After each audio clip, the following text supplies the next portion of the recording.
Assalamualaikum warahmatullahi wabarakatuh. Hai teman-teman semua, perkenalkan nama saya Dwi Syabina. Saya berasal dari Universitas Potensi Utama, Fakultas Ekonomi dan Bisnis, Prodi Manajemen. Pada kesempatan kali ini, saya akan mempresentasikan review jurnal etika bisnis yang berjudul Praktik Finansial Teknologi Ilegal dalam Bentuk Pinjaman Online Ditinjau dari Etika Bisnis. Karya dari Raden Ani Eko Wahyuni dan Bambang Eko Turisno yang dirilis pada tahun 2019.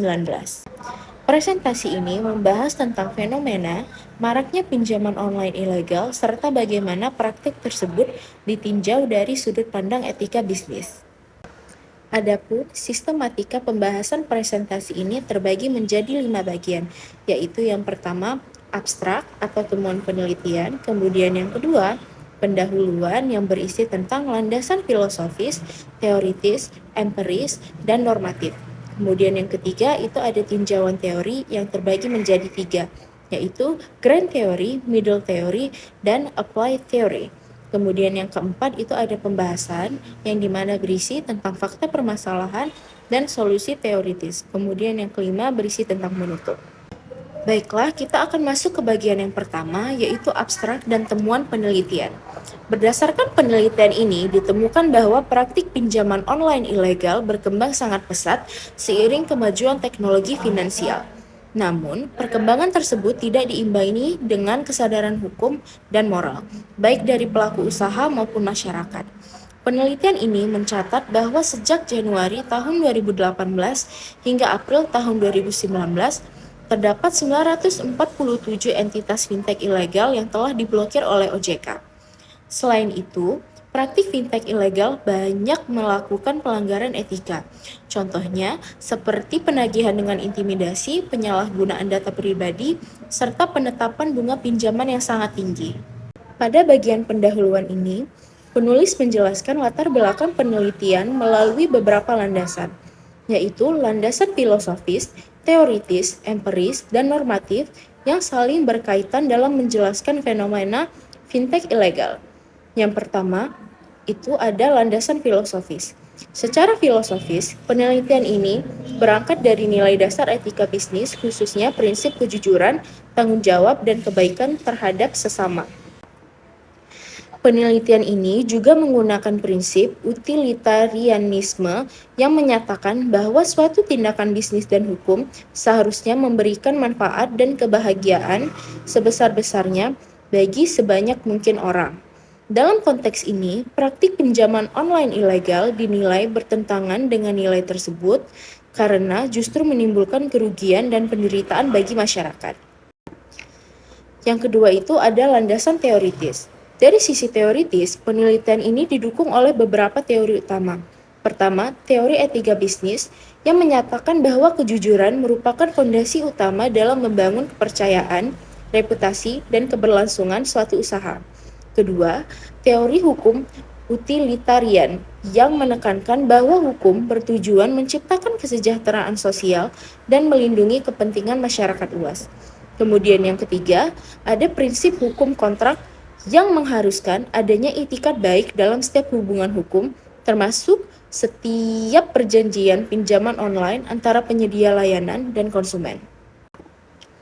Yang ketiga itu ada landasan empiris. Secara empiris, penelitian ini dilatar belakangi oleh fakta di lapangan yang menunjukkan maraknya praktik pinjaman online ilegal di Indonesia. Masyarakat tertarik menggunakan layanan ini karena prosesnya yang cepat dan mudah, namun banyak yang tidak memahami risiko hukum, penyalahgunaan data pribadi, serta dampak etika dari praktik tersebut. Kemudian yang terakhir itu ada landasan normatif. Secara normatif, praktik pinjaman online di Indonesia diatur dalam Peraturan OJK Nomor 77 Tahun 2016 tentang layanan pinjam-meminjam uang berbasis teknologi informasi. Fintech yang tidak terdaftar dan tidak memiliki izin OJK dikategorikan sebagai fintech ilegal dan dianggap melanggar norma hukum serta etika bisnis. Baiklah, di nomor 3 ada tinjauan teori. Dalam penelitian ini digunakan 3 tingkatan teori. Yang pertama ada grand theory, yaitu teori utilitarianisme yang menekankan keadilan sosial dan kebahagiaan bersama. Yang kedua, ada middle theory, yaitu teori etika kejujuran yang menyatakan bahwa kejujuran merupakan fondasi utama dalam hubungan bisnis. Yang ketiga, ada apply theory, yaitu prinsip itikat baik dalam hukum kontrak yang mewajibkan semua pihak dalam perjanjian pinjaman online untuk tidak saling merugikan. Baiklah, yang keempat itu ada bagian pembahasan yang berisikan tentang fakta permasalahan dan solusi teoritis. Adapun fakta permasalahan yang ditemukan antara lain penyalahgunaan data pribadi nasabah, penagihan dengan ancaman dan kekerasan, serta bunga pinjaman yang sangat tinggi dan tidak transparan. Selain itu, banyak fintech ilegal yang beroperasi tanpa izin OJK, serta rendahnya pemahaman masyarakat mengenai hak hukum mereka sebagai konsumen. Untuk solusi teoritis, berdasarkan teori etika bisnis, perusahaan seharusnya menjalankan usaha dengan jujur dan menghormati hak konsumen. Dari sudut pandang hukum utilitarian, pemerintahan, khususnya OJK, perlu memperkuat regulasi untuk melindungi masyarakat demi kesejahteraan sosial. Selain itu, diperlukan edukasi publik mengenai fintech legal serta penegakan hukum yang tegas terhadap pelaku fintech ilegal. Baiklah, di bagian yang terakhir yaitu ada penutup yang berisikan fenomena, rekomendasi, dan dampak. Sebagai penutup, dapat disimpulkan bahwa fintech, khususnya P2P lending, memang memberikan kemudahan akses dana bagi masyarakat. Namun, praktik fintech ilegal telah menimbulkan berbagai pelanggaran etika dan hukum, sehingga penerapan etika bisnis menjadi hal yang sangat penting.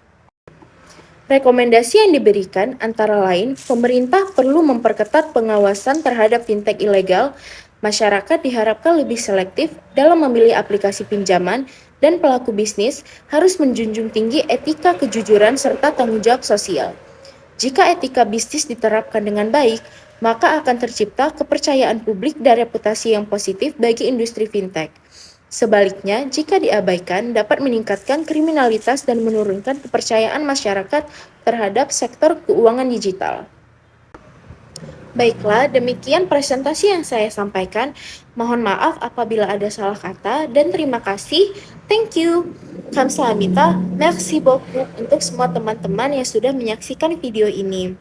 Hidup kesepian tanpa kekasih, cukup sekian dan terima kasih. Wassalamualaikum warahmatullahi wabarakatuh. Annyeong.